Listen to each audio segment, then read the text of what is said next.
O dízimo cristão. O recolhimento de dízimos, no âmbito cristão, é legítimo, segundo as Escrituras. Não, o dízimo, no âmbito cristão, é estelionato contra Deus, tanto da parte de quem paga, quanto da parte de quem recebe. O dízimo é uma ordenança para Israel. Deus nunca deu nenhuma ordenança da lei para a igreja. Em todos os sentidos, a igreja nasceu desvinculada da lei de Israel. Porque, mudando-se o sacerdócio, necessariamente se faz também mudança da lei. Porque aquele, Cristo, de quem estas coisas se dizem, pertence a outra tribo, da qual ninguém serviu ao altar, visto ser manifesto o que, nosso Senhor procedeu de Judá, e concernente a essa tribo, nunca Moisés falou de sacerdócio. Hebreus capítulo 7, versos 12 ao 14.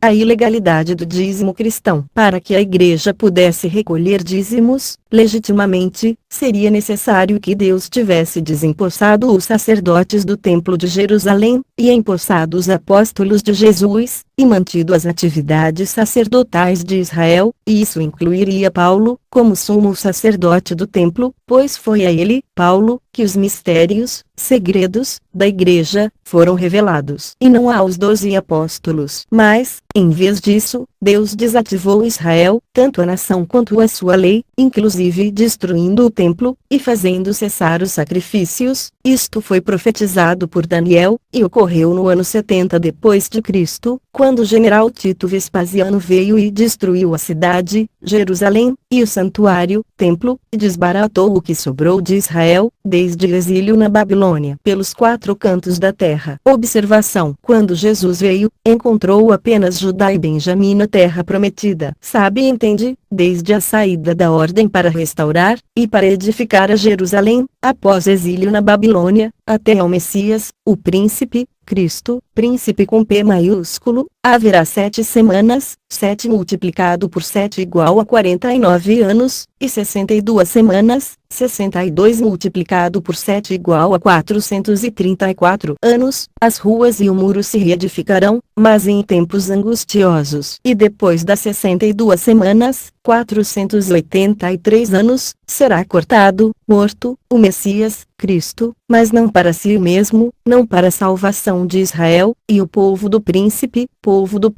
Nico, príncipe com P minúsculo, que há de vir, destruirá a cidade, Jerusalém, e o santuário, templo, e o seu fim será com uma inundação, e até ao fim haverá guerra. Estão determinadas as assolações, devastação, ruína, desativação até ser restaurado após grande tribulação. Daniel capítulo 9 versos 25 e 26. Observação: Artaxerxes assumiu o trono persa no ano 465 a.C., e assinou o decreto para restaurar e edificar Jerusalém no 20º ano do seu reinado, no ano 445 a.C.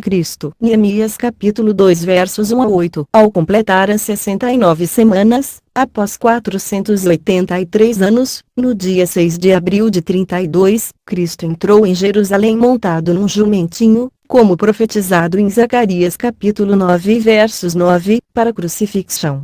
Os lobos cruéis, criadores de religiões. Apesar da clareza das Escrituras, os lobos cruéis, criadores de religiões, não se intimidaram. A alegação de que Abraão, anterior à lei de Israel, pagou o dízimo, em Gênesis capítulo 14 versos 20, é uma malandragem religiosa, pois os bens aos quais Abraão pagou o dízimo, pertenciam a Sodoma, e não a Abraão, que em batalha recuperou os bens e familiares que os salteadores haviam saqueado de Sodoma. Abraão fez isso em favor de Ló, seu sobrinho, que residia em Sodoma. A alegação de que Jesus falou verbalmente acerca da obrigatoriedade de Israel dizimar, em Mateus capítulo 23 versos 23, isso é outra malandragem de pseudo-sacerdotes, pois o Senhor Jesus pregava o evangelho do reino, exclusivamente para israelitas, e não o evangelho da graça, para gentios, pois a graça, salvação pela fé em Cristo, viria a ser pregado somente a partir do dia de Pentecostes, em Atos capítulo 2 versos 1 ao 13, data em que nasceria a igreja.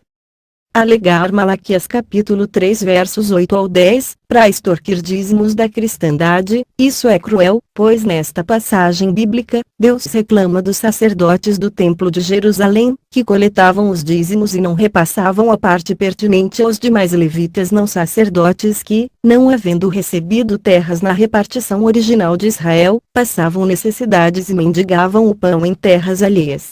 A função do dízimo em Israel. Israel tinha 12 tribos, mas, ao ingressar na terra prometida, Deus ordenara que dividissem a terra em 11 partes, e entregasse uma parte a cada tribo, exceto a tribo de Levi, pois esta, Levi, serviria à casa do Senhor, e para seu próprio mantimento receberia 10 partes do total de dízimos, 110%, 11 partes, 10% da colheita de cada uma das 11 tribos. Deste total, uma parte, 1/10, 10% do 110%, seria reservada para Deus, para a oferta alçada, e as demais partes seriam para mantimento dos levitas, sacerdotes e não sacerdotes. Assim os levitas estariam no mesmo pé de igualdade com as demais tribos.